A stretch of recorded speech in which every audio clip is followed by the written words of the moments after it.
E quando a gente pisca, já é quarta-feira, dia de quartas séries aqui no canal Ler Até o Amanhecer. Eu sou a Joyce Rodrigues e sejam todos muito bem-vindos. Bom, hoje nós vamos falar da série documental disponível na Netflix. Vocês sempre me perguntam onde está disponível essas séries, e essa série em questão está disponível na Netflix em 3 episódios. São 3 episódios longos e 3 episódios um pouco complexos. Por quê?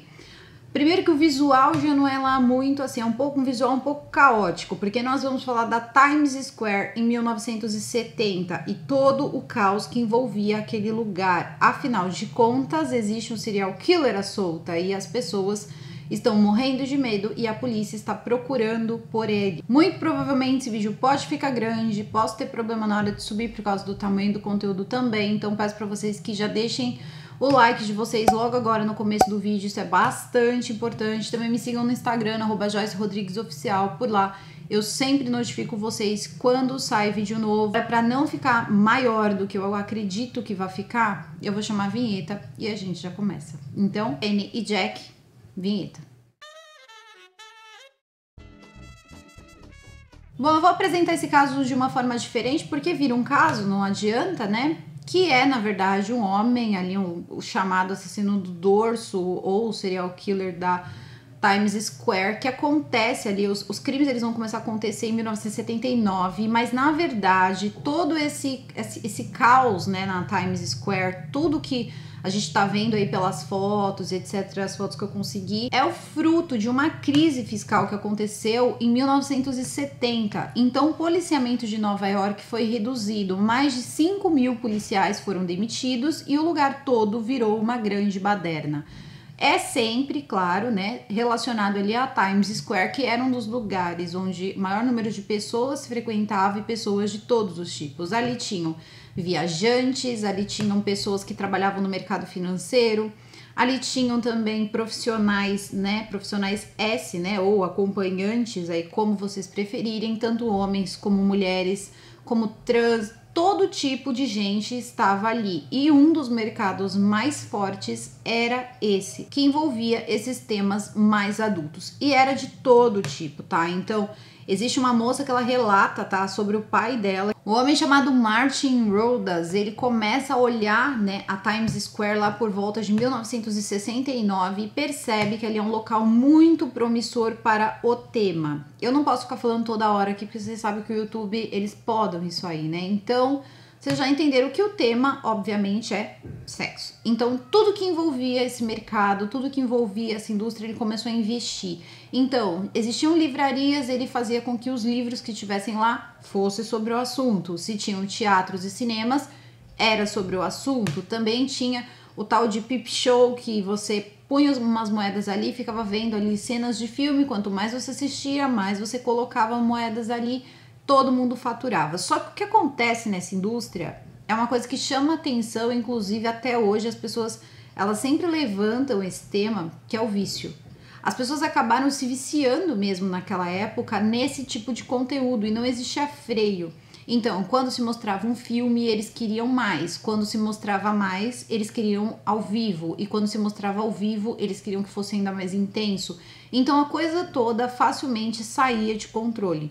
As pessoas que trabalhavam, né, nesse mercado eram pessoas marginalizadas pela sociedade, também desacreditadas pela polícia, então dificilmente elas relatavam, ou eles também, porque por mais que trabalhassem, né, no ramo de acompanhante, vamos colocar dessa forma mais sutil, tanto homens como mulheres, apenas as mulheres acabavam presas. Então várias garotas que trabalhavam nessa área acabavam presas aí em torno de 10 vezes, às vezes por mês, aí, porque a polícia acabava prendendo mesmo essas moças aí, e sempre era aquilo, prendia, depois soltava, mas sempre de forma mais truculenta, de forma mais agressiva, porque afinal de contas eles eram a escória daquele local. Era só isso que tinha na Times Square? Obviamente não. A gente sabe que em Nova York existiam ali as 5 famílias, né, da máfia ali que tomava conta.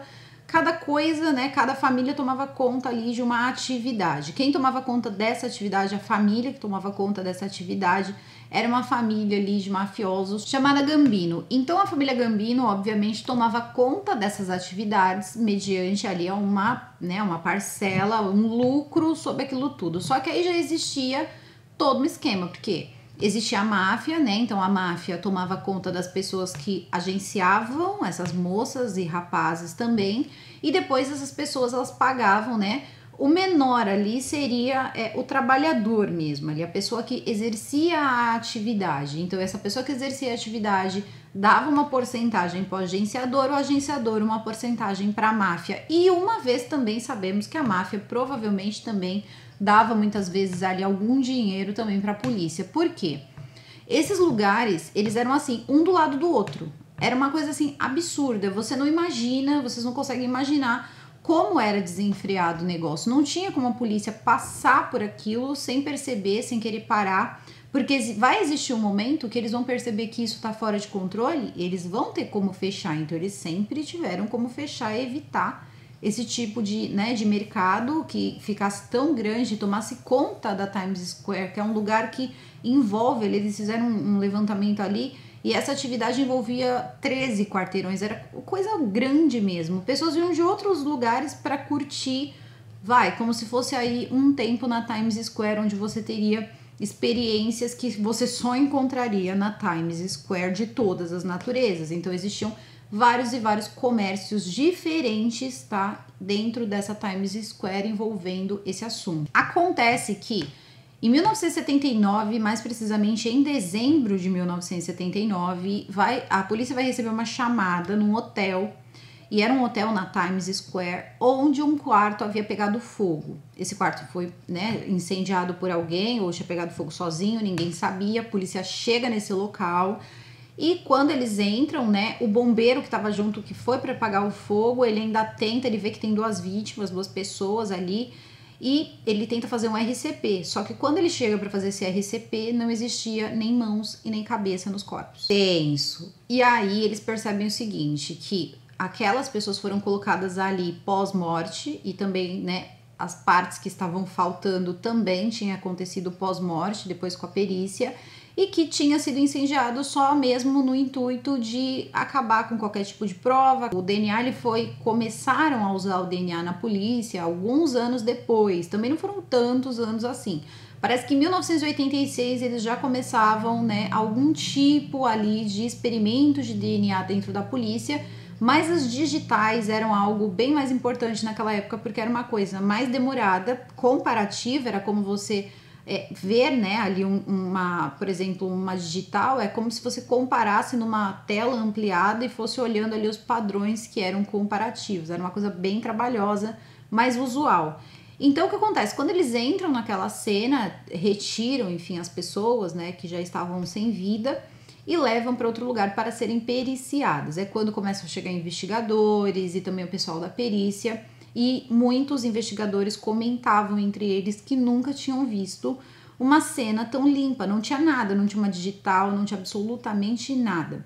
Só que quando chega na perícia, dos corpos, a gente sabe que os corpos eles falam, e aí é quando vários perfiladores que já estavam aparecendo, na região, perfiladores criminais, começam a olhar aquilo com certa estranheza e prestar atenção um pouco mais, porque eles dizem o seguinte: uma pessoa que está praticando isso, ela tem momentos de oscilação, até de humor ou cansaço, e as pessoas, que estavam naquele quarto e que estavam sem vida, elas tinham cortes e perfurações. Então eles imaginavam assim: em algum momento essa pessoa cansou, essa pessoa hesitou, então os cortes eles vão ter diferenças, vão ser irregulares, alguns mais profundos, outros, vai começar às vezes profundo, terminar um pouco mais raso, esse tipo de variação.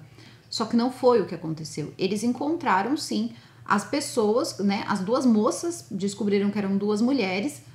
As mulheres estavam naquela situação em que haviam ali, então, aqueles cortes e perfurações, além, de terem sido removidos a cabeça e também as mãos. E percebem o seguinte, que não tem nenhum tipo de hesitação nos cortes. Quem fez aquilo estava acostumado ou era um profissional que lidava com coisas assim, objetos cortantes. Ok, eles vão, né, seguem, e o que acontece é o seguinte, como estava sem as mãos, no início eu pensei assim, foi encontrado em outro lugar do quarto, só que não, a pessoa foi embora com as mãos e também as cabeças, tirou do lugar, então não tinha como identificar essas vítimas. O que a polícia vai fazer é o seguinte, montar uma força-tarefa, vão começar a fazer uma varredura nas ruas, só que era como procurar uma agulha no palheiro. Se você olhasse a Times Square à noite, você ia falar, gente, mas não dá para encontrar nada aqui. E as pessoas naquela época, inclusive a polícia, já tinham uma noção do que seria um assassino em série e também sabia o dano que isso causava na população, no lugar e também na polícia, porque as pessoas começam a ficar agitadas e querer respostas. Porque isso aí começou a acontecer pouco depois que o filho de Sam tinha sido preso. Então as pessoas ainda estavam com aquilo na cabeça. Eu fiz um vídeo, né? Os Filhos de Sam também está na playlist do Quartas Séries. E aí vocês vão entender mais ou menos como é que foi isso aí, o caos que gerou tudo isso aí. E aí um tempinho depois que ele é preso, se inicia então esse homem mais conhecido aí como o assassino do dorso, que vai ser então o assassino da Times Square. Bom, a polícia já prevendo que poderia ser algo assim, pelo tipo ali, né? Sempre ali, aquilo tinha, né? Tudo ali indicava que poderia ser uma assinatura e que eles estariam lidando novamente com um SK. Então, o que acontece? É levada todas as informações, eles começam minuciosamente a olhar tudo, não encontram nenhum tipo de impressão digital, e aí o que eles fazem? Eles encontram a roupa, tá, das moças, das duas moças, em uma banheira, totalmente assim, dobradas, assim, certinho, dobrada, o sapato colocado certinho. Então eles percebem assim, bom, esse cara ele é bem maluco, ele dobrou as roupas, então o que a gente pode fazer é vestir manequins, porque pelo menos a polícia ela chega, né, a colocar ali as informações do que tinham acontecido, mas ninguém tinha uma foto, não tinha nada, ninguém sabia quem eram aquelas pessoas.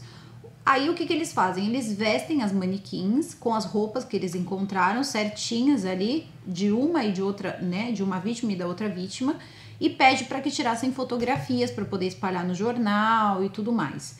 É feito isso e uma moça ela é identificada. Uma das moças identificadas era a Didi Godarzi. Ela era uma moça que tinha um bebê de 10 meses. Esse bebê foi colocado para adoção na época, porque afinal de contas ela tinha perdido sua vida.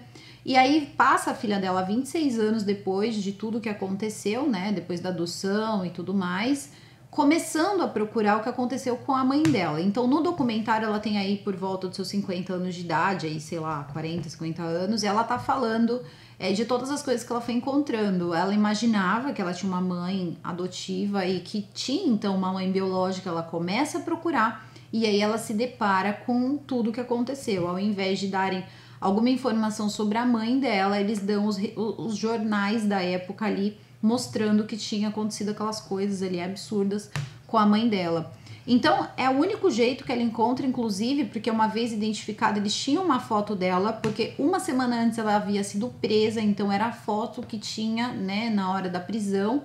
Então, pela primeira vez, ela pôde ver o rosto da mãe dela. E ela também começou a participar de um movimento aí contra depois a pessoa que vai ser encontrada, que eu ainda não vou falar pra vocês quem é. Bom, enquanto tudo isso está acontecendo, eles vão passando uma empresa de tecnologia onde tinham muitos engenheiros. Essa época, gente, um computador, para vocês terem uma ideia, ele ocupava todo o andar de um prédio. E trabalhava nesse prédio 3 engenheiros. E esses engenheiros, eles conseguiam facilmente sair, entrar do local, era próximo ali a Times Square, e fazer ali as suas atividades. Todo mundo acabava recorrendo, né, às atrações que tinham na Times Square. Pessoas casadas, pessoas solteiras, pessoas atrás de aventura, todo tipo de coisa. Era uma coisa nova, as pessoas queriam cada vez mais. E nesse escritório trabalhava um homem chamado Richard Callahan. Ele era um homem de Nova Jersey que trabalhava na Times Square, né, nessa empresa. O nome da empresa era Blue Cross. E várias pessoas que trabalhavam com ele sabiam que ele tinha um pouco de vício nisso tudo. Então ele tinha sempre muito dinheiro, ele enrolava assim 2, 3 mil dólares e falava que com esse dinheiro ele conseguia tudo o que ele quisesse na Times Square e que garota nenhuma diria não para nada que ele pedisse. As pessoas achavam aquilo estranho, mas achavam só que ele era um cara viciado naquilo, achavam meio bizarro, mas ok, as pessoas têm direito de serem bizarras. Só que um dia, a polícia, 5 meses mais ou menos depois, vai receber uma nova chamada num outro hotel, um hotel chamado Seville, no 4º andar. Quando a polícia chega lá, eles encontram, então, uma moça nas mesmas condições que as outras, aparentemente, mas um pouco diferente. Por quê? A cama está queimada, mas ela não estava na cama. Ela estava no chão de costas. Então, quando eles a viram, né, colocam ela, né, com o peito para frente, assim, com o rosto para cima, eles percebem que as mamas foram retiradas e colocadas, assim, né, na cama, assim, no encosto da cama, meio que para chocar a polícia. E que provavelmente o incêndio que foi feito ali na cama foi apenas para chamar a atenção da polícia. E só que dessa vez, o que acontece? Ele teria deixado essa pessoa algemada, então eles conseguem uma impressão digital. Ninguém no banco de dados para eles compararem. Naquela época era a única forma de se encontrar uma pessoa, era a pessoa já ter passado pelo sistema ali, né? Então ter a sua digital ali. E eles não conseguiram encontrar nenhuma digital compatível.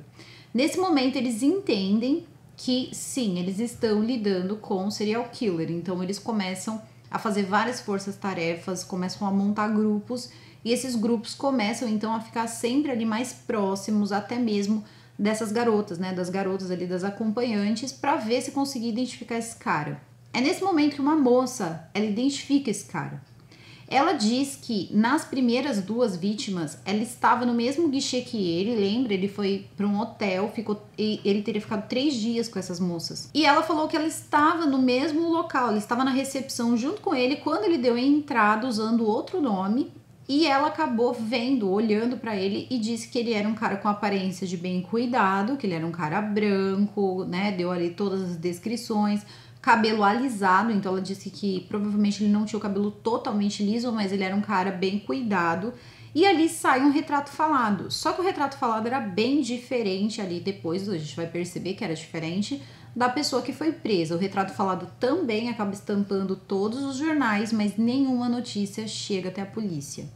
Como essa moça, né, a moça que eles encontraram por último, que seria então essa terceira vítima, eles conseguiram identificar ela. O nome dela era Valerie Street e a Valerie, ela tinha 19 anos, então as pessoas sabiam quem ela era, deu para identificar porque tinha as digitais, né, então eles conseguiram levantar e descobriram que ela era uma moça que lutava ali para conseguir dinheiro para poder ter a guarda do filho dela. Ela também tinha um garoto e ela lutava para ter a guarda do filho dela, acabou perdendo a vida ali nas mãos daquele maluco.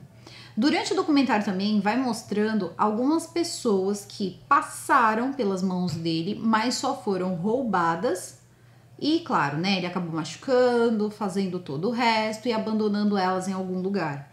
Só que essas mulheres, obviamente, por serem profissionais, né, dessa área que a polícia não via com bons olhos, e também a plataforma também não gosta da palavra, elas nunca prestavam queixa, porque quando você ia lá, né, falar que você sofreu isso, você já era presa justamente por você ser uma profissional dessa área. Então, não tinha muito sentido, aconteceu isso comigo, qual a sua profissão?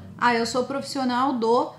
então você tá presa, porque isso aí não pode acontecer. Então, não tinha muito nexo isso. Como é que essas pessoas iam acabar contando o que aconteceu com elas, se a profissão delas também era digna de prisão para a polícia naquela época? Bom, e aí descobre-se a moça, sabe aí então, né, quem é uma das vítimas, e uma pessoa continua aí sem identificação, que foi a garota que estava junto, né, com a Didi no primeiro ato ali, que foram as duas moças, e ninguém nunca descobriu quem era essa garota, e não tinha como descobrir mesmo, eles tentaram o máximo, mas não conseguiram. Dentro disso, eles vão passando, além dessas pessoas, né, que sofria tudo isso, que ele acabava colocando no carro, roubando, fazendo várias coisas, alguns rastros mais diferenciados da parte desse cara, porque ele também ia mudando um pouco o modo de fazer as coisas. E aí é levantado no documentário que pior do que ter um serial killer num lugar caótico é quando ele se desloca. E foi justamente isso que aconteceu parcialmente. Esse homem, ele atacava na Times Square, para ele era o local perfeito de caça, só que ele começou a levar as pessoas para Nova Jersey. E naquela época as polícias não conversavam, então o que acontecia em Nova York ficava em Nova York, o que acontecia em Nova Jersey ficava em Nova Jersey. E o que acontecia? Ele caçava as garotas lá na Times Square e dava um jeito de levar essas meninas para Nova Jersey. E aí é que as coisas começam a se intensificar.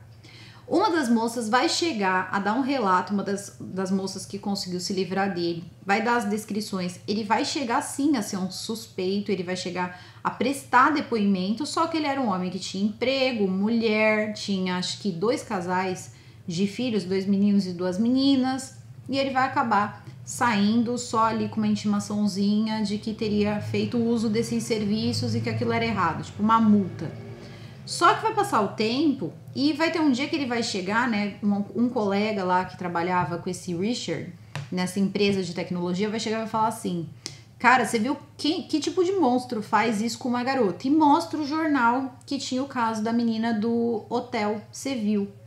Ele vai olhar e vai dizer assim: qualquer tipo de pessoa, poderia ser você, poderia ser ele, poderia ser eu. Eles eram 3 funcionários naquele local, né? Todo mundo acha aquilo muito estranho e ele, cada vez mais, ele saía do trabalho, ele dava um jeito de enrolar todo o sistema ali do trabalho e sair para ir para casa de massagem, para ir buscar os serviços dele a qualquer hora do dia e da noite. Então, o cara estava sempre em atividade e todo mundo achava aquilo bizarro. Só que vai passar um tempo e vão começar a aparecer essas garotas, então, em Nova Jersey, sem vida. A primeira garota, a Jane, quando ela aparece, ela vai aparecer em condições um pouco diferentes em alguns aspectos. Por exemplo, vai ter algemas? Vão ter algemas. Mas também eles vão encontrar fita adesiva, coisa que eles não tinham encontrado nas primeiras pessoas. Alguns cortes também perto do seio e algumas outras peculiaridades que já fazia com que aquilo fosse ou mais novo ou mais velho ou outro modus operandi. A questão vai aparecer a primeira moça e eles não imaginavam, na verdade, que tinha antes, porque ele atacava apenas, né, vamos colocar assim, garotas de programa. Só que depois eles passam também a perceber que todos os indícios que tinham no corpo daquela vítima em Nova Jersey era muito semelhante ao de uma outra moça em 1974, que era uma enfermeira que tinha desaparecido e depois tinha sido encontrado nas mesmas condições. Só que essa mulher, ela foi sequestrada, então ela era uma mulher que trabalhava, tinha família e tal, e ela não era dessa área. Então eles começam a se perguntar, será que todas elas eram desse ramo? Não parecia, porque afinal de contas tinha uma enfermeira no meio. A dificuldade foi ligar a enfermeira ao crime atual que aconteceu nos anos 80. Quando eles conseguem fazer isso, aí eles começam a entender que em Nova Jersey também tem um serial killer. Então teria um em Nova York e um em Nova Jersey. O que eles não sabiam é que era a mesma pessoa. Bom, até que um dia eles vão começar a ficar bem no rastro desse cara. E esse cara vai pegar uma moça, né, esse Richard. Eu já vou falando o nome dele mesmo, porque a história dele é tão bizarra que dá pra ir contando já com o nome. Vai ter um dia que o Richard ele vai fazer o seguinte, ele vai fazer um esboço pro colega dele que trabalha com ele, dizendo como tirar uma garota de Nova York, entrar por um local em Nova Jersey e sair sem que você seja visto ou pego. Alguma coisa, alguma maluquice dessa aí. E o esboço vai ficar feito e por algum motivo o colega vai achar aquilo estranho e vai guardar aquela folha. Isso vai ser tão importante depois, mas tão importante que eu acho que nem ele imaginava quando ele guardou que aquilo seria tão importante. A população estava em pânico porque eles não conseguiam pegar o cara de Nova York, ninguém conseguia pegar o cara de Nova Jersey, e as polícias não estavam trabalhando juntas ainda porque não sabiam que era a mesma pessoa. E o que eles começaram a fazer? Eles começaram então um ataque contra as pessoas que trabalhavam na rua, os profissionais dessa área, homens, mulheres. Enfim, começaram a prender essas pessoas, meio que foi assim, já que a gente não pode prender o cara, a gente vai eliminar o que alimenta aí essa fúria do cara. Começaram também a fechar todas as casas que envolviam o assunto, várias pessoas iam para as ruas, né, condenando o ato, né, da prostituição e tal. E começou então essa caça às bruxas aí em Nova York, lá na Times Square principalmente, e eles começaram a fechar os lugares. Só que era assim, gente. Lembra aquele cara que trouxe tudo isso para Times Square, que era considerado o rei do sexo e tal? Esse cara ele foi preso 12 vezes. Eles prendiam ele para soltar no dia seguinte. Era só para sair as manchetes de que o cara tinha sido preso. Basicamente, se você prestar atenção no documentário, até mesmo as casas, porque eles faziam assim. Eles não podiam fechar pelo assunto em si. Mas eles diziam assim, essa casa tá funcionando com a eletricidade legal, tá pegando eletricidade de outro lugar. Então eles iam lá, cortavam a eletricidade. O que eles faziam? Usavam velas. Aí os bombeiros vinham dizer que aquela atividade era perigosa e lacrava o lugar. Então todo santo dia tinha dezenas de lugares lacrados, outros funcionavam nesse período. Depois, esses lugares que estavam lacrados abriam de novo e aqueles outros que estavam abertos passavam até o lacre. Enfim, virou uma zona e a investigação em si não andava. Todo mundo começou a ficar ainda mais com medo, os policiais começaram a ser ainda mais duros com as pessoas que trabalhavam com isso nas ruas, até que finalmente eles começam a ter uma pista mais consistente. 2 casos já tinham acontecido em Nova Jersey, 3 vítimas, né, tinham sido então encontradas em Nova York, até que eles pegam e encontram uma terceira vítima. Só que essa vítima, ela não vai ser uma vítima fatal. Ela vai conseguir se livrar dele. Ela era uma garota que tinha vindo de um outro lugar e ela queria voltar para a cidade de Nova Jersey. Ela tinha ido para uma outra cidade. Sabe aquelas promessas? A pessoa vai para ser um artista, tal, aí não dá certo, aí cai nesse mercado. E ele vai e propõe o seguinte para ela. Ele vai encontrar um dia, ela tava com fome, enfim, tava lá jogada, né, por conta própria. Ele vai chegar para ela e vai falar que pode pagar uns drinks para ela, depois ele queria ter relações com ela e depois ele levaria ela para Nova Jersey.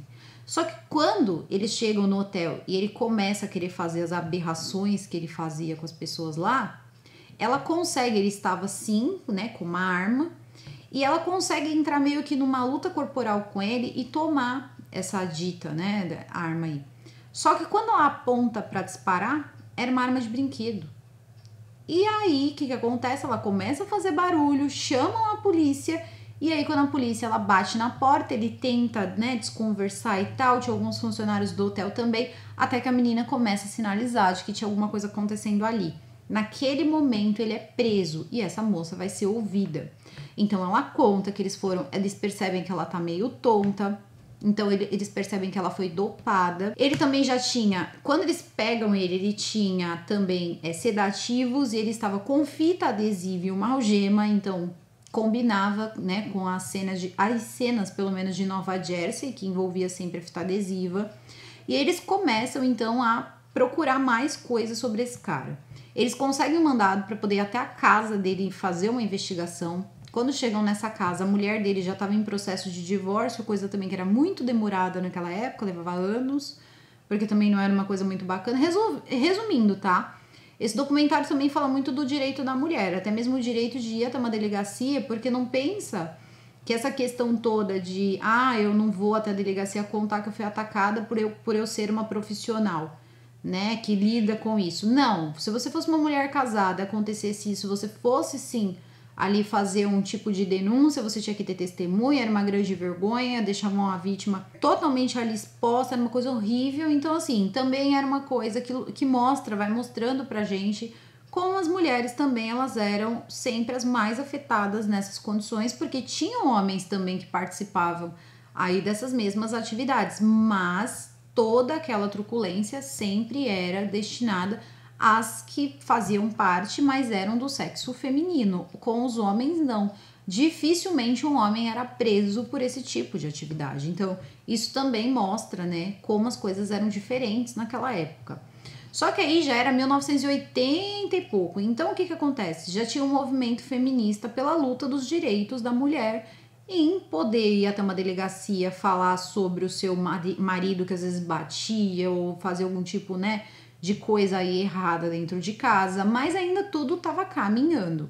Quando eles vão fazer essa investigação na casa, então, né, do Richard, eles descobrem quem ele é, descobrem onde ele trabalha, com quem ele trabalha, que ele trabalhava com tecnologia dentro dessa empresa, e aí eles fazem o seguinte: conversam com as pessoas que estão lá. É nesse momento que uma luz acende na cabeça daquele amigo dele, que sempre ficava ouvindo as histórias dele.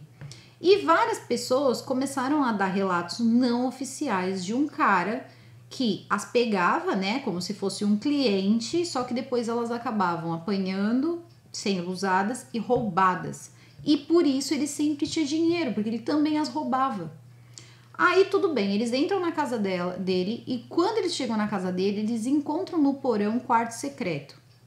Nesse quarto secreto era onde ficavam os souvenirs dele. Então, tudo que ele pegava das pessoas, da Didi, ele tinha guardado o colar Eles sabiam que era dela porque a fotografia da polícia, quando ela foi presa, tinha o colar, tava na casa dele. Tinha bolsas de mulher, tinha blusas de mulher, tinha um ursinho de pelúcia que teria sido da enfermeira de Nova Jersey, mas até então eles não tinham ligado ainda os casos. Começam a encontrar vários livros e coisas sobre todo tipo aí, né, de atividade do gênero e tal, filmes e tudo mais. E começam a perceber que o cara é um surtado mesmo, não tem jeito. Tinha um cofre com várias outras coisas também dentro, sempre coisas de mulher ou coisas que lembravam esse tipo de atividade. E também eles encontraram muitos sedativos, encontraram muitas algemas, então ali eles já perceberam que o cara, ele não era um cara normal. E só quem entrava nesse cômodo era ele, tá? Ninguém mais tinha acesso a esse lugar. Bom, ele já estava preso mesmo, só que a polícia percebeu o seguinte, que tinha muita semelhança, porque aí sai no jornal, e a polícia de Nova York percebe as semelhanças. É quando eles tentam ligar o assassino do dorso de Nova York, né, que seria o cara que eles estavam procurando das 3 vítimas, com o de Nova Jersey. Então eles percebem que é o mesmo cara, e percebem que ele mora em Nova Jersey e trabalha em Nova York. Por isso que tinham pessoas em Nova York e também em Nova Jersey. Só que depois, quando ele percebeu que a polícia estava em cima, ele parou de fazer isso em Nova York e começou a fazer em Nova Jersey. Então, as polícias se unem e eles começam então a fazer interrogatórios, começam a falar com pessoas. Só que eles percebem que só prender o cara não vai resolver. Eles vão precisar procurar vítimas que tenham sobrevivido, que reconheçam ele. E eles começam a encontrar, eles começam a revirar casos, né, de garotas que teriam denunciado o ato, né, que ele teria feito ali de bater e depois roubar, abusar e tal, que ninguém tinha ligado na época, ninguém tinha dado crédito. Então eles começam a descobrir várias pessoas e começam a chamar aquelas moças. E nessa época elas já se sentiam mais confiantes, porque tinha aquele movimento feminista e elas tinham um lugar para reclamar caso elas fossem maltratadas ou presas. Então eles começaram a receber essas moças. E eles tinham medo que elas não fossem a ponto ali de reconhecer ele. E eles não queriam aceitar só um nome. Eles precisavam montar todo um caso, porque senão não seria aceito e esse cara não pagaria nunca. Entendendo isso, essas mulheres começaram a aparecer. Cada dia mais e mais mulheres contavam a mesma história. Então ali eles determinam o modus operandi. Ele pegava uma moça que ele via ali que estava meio perdidinha, oferecia drinks. Nesses drinks, ele batizava os drinks dessas moças e aí sedava. Durante, né, esse período, ele ia fazendo um mapa mental de para onde ele ia levar. Depois, ele decide que era sempre Nova Jersey. Todas essas ele levou para Nova Jersey. E aí, quando ele via que a pessoa estava tonta, ele oferecia carona. Quando ele oferecia carona, essa pessoa pagava, voltava. E ele ia fazendo tudo o que ele queria. Mordia, machucava, abusava, roubava. E depois ele pegava essa pessoa e jogava em qualquer canto de Nova Jersey. Quando a pessoa acordava, a pessoa não tinha nem noção do que tinha acontecido, só que lembrava muito bem do rosto dele.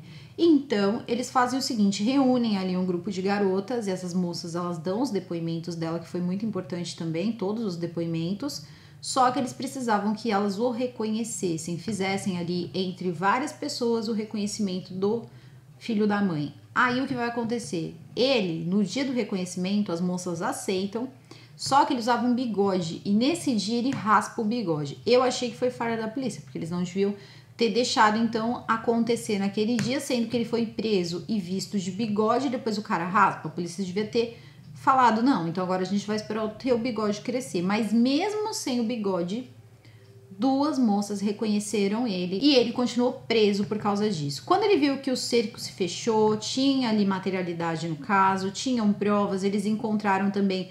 Aí eles já tinham uma digital para comparar com a digital da algema, as digitais bateram, as fitas adesivas e tudo mais. Ele então sabe que ele vai a julgamento, de fato ele vai. E ele vai fazer questão desse julgamento. Ele vai procurar o advogado mais caro de Nova York para defendê-lo e ele vai exigir um julgamento. Na verdade, ele quer um julgamento onde ele mesmo iria depor a favor dele. Então, começa-se o julgamento, os promotores começam ouvindo, ele começa a dizer que, na verdade, ele não é culpado pelas mortes de Nova York e também não era culpado por tudo que tinha acontecido em Nova Jersey. que até mesmo a assinatura dele como serial killer era uma em Nova York e outra em Nova Jersey, então aquilo podia não funcionar, aquilo podia ser errado. E aí perguntam para ele, mas e a algema que tem a tua digital?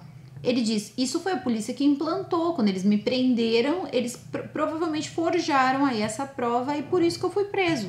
E nem o advogado dele estava acreditando nas coisas que estava ouvindo, né? Até que entre então as testemunhas, ouvidas, mas também não foram levadas tão a sério. E ele ia se safar, ele não se safou, porque o colega dele, aquele colega que ele tinha feito lá o esquema no papel, como sair do lugar, tinha ligado Nova York com Nova Jersey e tinha feito tudo aquilo num papel e o cara tinha guardado. O cara tava tão puto com o que tinha acontecido, falar, meu, trabalhei tanto tempo, o cara é um assassino. Aí ele pega e vai até o tribunal e diz que tinha aquele papel guardado e que ele tinha explicado. Só que tinha um outro porém. Ele disse que ele não podia ter feito nada disso porque ele estava em horário de trabalho. Eles sabiam como alterar a parte ali de registro no cartão, né, no cartão de ponto. E eles alteravam de 10 minutos para 10 horas. Eles sabiam fazer isso e faziam com muita facilidade. E ele fazia mais ainda, quando ele queria fazer as atividadezinhas dele ali fora. Então, todo mundo sabia que isso acontecia. Quando ele alegou que ele não estaria lá porque ele estaria trabalhando, esse colega dele disse, mentira, você não estava trabalhando porque a gente tinha adulterado os relógios. Mostrou para a polícia como aquilo era feito e aí não teve mais jeito. Ele foi acusado por várias coisas. Então não era só um, né? Eram vários ali, pequenos, grandes, até os crimes máximos. E aí ele pega 200 anos de cadeia. Eu achei pouco, mas tudo bem. Esse cara, ele vai ser preso, tá? E conforme ele vai ficar preso ali, né? Nunca vai tentar fazer nenhum pedido de apelação nem nada. A polícia começa a perguntar para ele o nome da segunda moça do primeiro crime ali que a polícia teve ciência, que foi no hotel. E ele não diz o nome dela. Ele se nega, tira sarro da polícia, debocha da polícia e nunca fala. O tempo vai se passar e ele vai passar 30 anos preso sem falar com ninguém. Ele não fala com as pessoas da penitenciária, não fala com o preso, não fala com ninguém. Até que em 2009, uma moça que era uma jornalista, ela sabia da importância que existia em ele falar quem eram as pessoas e se tinha também mais pessoas, porque eles não acreditavam. Em dado momento, ele chegou a dizer que ele tinha cometido muitos crimes, mas muitos mais do que os que ele estava pagando. Então essa moça, ela se sente ali meio que com uma brecha para conseguir informações dele. E ela vai. Ela começa a conversar com ele em 2009. Ele vai pegando confiança com ela, então ele vai dizendo que ele se arrepende de tudo que ele fez, que ele não estava normal naquela época, ele não era um cara que tinha problema com a família, ele teve um lar normal, uma vida normal, e ele começa a falar de toda aquela influência. Isso aí a gente também já escutou também, né, do Manson, a gente escutou do Ted Bundy, que tem toda aquela questão, né, da sexualidade colocada muito, né, muito exacerbada, influenciar na cabeça, na mente. Também existem alguns estudos sobre isso, mas isso também não faz com que todas as pessoas, algumas pessoas vão se tratar, outras pessoas então, né, viram serial killers. Então ele começa a falar tudo isso e ela vai dando corda pra ele, e aí ele fala pra ela que ele matou mais pessoas e ele começa a dar nomes. Parece que ele estava ativo desde 1962, então desde 1962 ele estava realizando ali aqueles atos, e aí o que acontece? Os nomes vão surgindo. Ele acaba confessando 85 nomes, tá? 85 nomes de pessoas que ele tinha realizado ali o ato de tirar a vida. Algumas pessoas eram, sim, garotas de programa, outras não. Então, ele vai dando esses nomes e depois disso ele passa para o novo julgamento, onde de fato ele pega a prisão perpétua, porém, ele ainda está dando nomes. Então, ninguém tem ideia de quantas pessoas no total esse homem acabou ali tirando a vida. Hoje ele é um homem velho, não vai viver mais muito tempo, nem sei se ainda tá vivo, muito sinceramente. Esse documentário não é muito antigo, acho que ele tem 1 ano, mas você vê ali uma pessoa, né, acapada, velha e, enfim, ainda confessando esse tipo de coisa. E é engraçado. Agora, só um adendo, que é o seguinte, né? Esse cara, se você olhar ele hoje, você nunca vai imaginar que esse homem, ele fez tudo o que fez quando ele era jovem. E esse é o problema. Às vezes a gente traz aqui uns casos, principalmente aqui eu, né, trago alguns casos aqui, e dá a impressão que essa gente não envelhece. Ah, esse cara é um senhor de idade, imagina, um senhor de idade decente. Como assim? Senhor de idade, ok. A idade e o RG mostra isso. Agora, decente, ninguém nunca sabe. Se você olhar, dava para facilmente ele ser um Papai Noel de família, de festa de família. A cara de bom velhinho mesmo.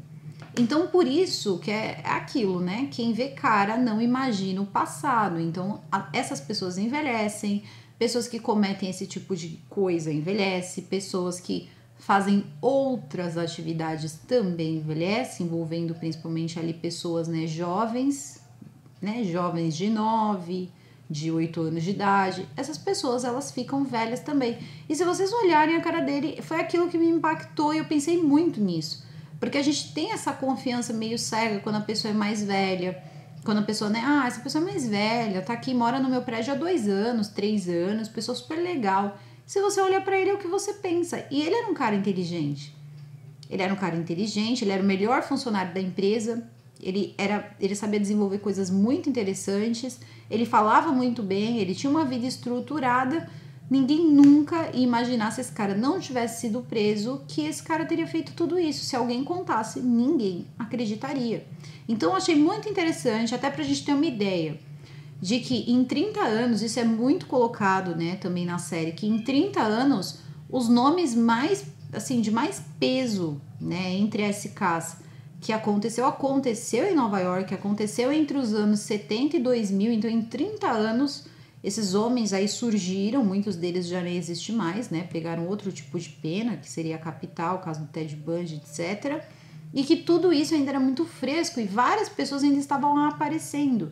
Então foi um ano assim caótico, foram anos caóticos e também de muito medo. Eu lembro de ter feito Os Filhos de Sam e durante ali, né, o que estava acontecendo, as moças de cabelo castanho começaram a cortar os cabelos, mudar a cor dos cabelos. Gente, isso tudo causa assim um impacto e as pessoas que moravam nessa região, moravam mesmo, elas também eram tratadas de forma, assim, diferente pelas outras pessoas, como coisa assim, ah, você mora no pior lugar da Terra, sabe? Você mora na Times Square. E hoje eles falam sobre essa coisa toda, que hoje a Times Square, ela é um dos lugares que mais atraem turistas aí que vão para Nova York, e todo o papel da Disney também nessa mudança geral de tudo, né? Inclusive eles falam que foi justamente na Times Square que o Rei Leão passou pela primeira vez. Foi uma forma que a Disney encontrou de dar uma limpada na reputação desse lugar. Muita gente diz que ali tiveram ali os seus anos ali, né, de coisas bacanas, mas que de fato era necessário, né, era socialmente necessário que esse lugar mudasse. Então a Disney, ela também ajudou muito nessa parte de limpeza, vamos colocar assim, da Times Square, deixar a Times Square com outro tipo de entretenimento, né? Então tem todo um protocolo ali que eles falam de disneylização, alguma coisa assim, porque envolve a Disney, tá? Então seria mais ou menos isso e todas as ações que a Disney acabou tomando para poder ajudar então a mudar a cara da Times Square. O documentário é muito bom, porque além de ser um documentário assim legal de assistir, você, pelo fato em si, né, porque isso é para quem gosta desse tipo de documentário, mas também é interessante você ver todas as atividades que aconteciam e o tempo, a passagem de tempo, né? Então hoje a gente olha tudo de um jeito e aí você volta 30, 40, 50 anos atrás, a coisa era assim bizarramente diferente. Então você vai olhando tudo isso e conforme as coisas foram ali acontecendo, existiam ainda assim famílias de Nova York. Então, de fato, ainda é uma aula de história muito válida. E aí a gente vai entendendo também toda a questão, né, do Filho de Sam. Eu lembro dessa crise onde eles retiraram vários policiais, isso complicou muito também o trabalho da polícia em encontrar, né, o Filho de Sam. Então, assim, gente, é muito bacana e vai bem seguidinho. Se vocês pegarem aqui, sair daqui direto pro documentário do Filho de Sam, vocês vão se sentir só voltando 2 anos no tempo. Então é quase seguido, sabe? Até acho que a ordem seria o primeiro Filho de Sam, depois assistir esse aí, que é o Assassino da Times Square. Achei muito bacana esse caso, achei muito interessante, até por essa aula histórica aí sobre o local. Então, muito bacana, super recomendo, super vale a pena, uma série muito boa. Caso vai ficando por aqui, quero saber se vocês conhecem essa série, se vocês já tinham ouvido falar desse cara, né, desse Richard Callahan.